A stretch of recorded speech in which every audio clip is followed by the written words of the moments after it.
புதுக்கோட்டை சிறையில் விசாரணை கைதி உயிரிழந்த விவகாரம் தொடர்பாக மாவட்ட குற்றவியல் நீதித்துறை நடுவர் விசாரணை நடத்தினார்.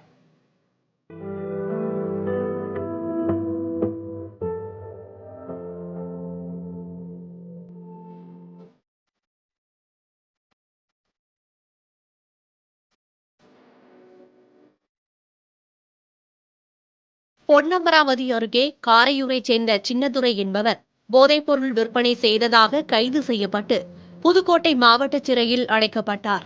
இந்நிலையில் அவருக்கு உடல்நலக் குறைவு ஏற்பட்டதாக கூறி மருத்துவமனைக்கு அழைத்து சென்றபோது அவர் ஏற்கனவே இறந்துவிட்டதாக மருத்துவர்கள் தெரிவித்தனர்.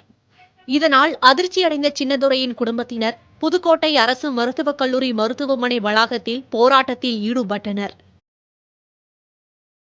இதுல இதுலயே வச்சு ஸ்டேஷன் செயலே வச்சு எமர்ஜென்சி செத்து போனாருன்னு நேத்து நைட்டு போன் அடிச்சாங்க. அந்த நைட்டுக்குள்ள என்ன நடந்துச்சுன்னே தெரியலையே. அந்த 10 மணிக்கு 6 மணிக்கு போன் அடிச்சாங்க. 5 நிமிஷத்துக்குள்ள புருஷன் செத்து போயிட்டாருமா.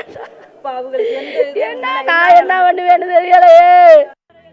இதய நோயாளியான சின்னதுரைக்கு மாத்திரைகளை தர காவல்துறையினர் அனுமதிக்கவில்லை என்றும் உறவினர்கள் குற்றம் சாட்டுகின்றனர். ஒண்ணு அவர் அடிச்சிருக்கணும், அடிச்சு மரியாதை குறைவு அவர் பேசி அந்த சங்கடத்தினாலே அதனாலே அவர் செத்துருக்கணும், அவரை கொண்டிருக்கணும். இல்லைன்னா அவரை ஃபுட்டு சாப்பாடை அவரை ஒழுங்கா கவனிக்காம ஒரு உயிரோட மதிப்பை கூட அவங்க அப்படி ஒரு உயிரோட மதிப்பு இவ்வளவுதான் கம்மியா போயிடுச்சு அவங்களுக்கு. மாவட்ட குற்றவியல் நீதித்துறை நடுவர் ஜெயந்தி உயிரிழந்தவரின் உறவினர்களிடம் முதற்கட்ட விசாரணை மேற்கொண்டார்.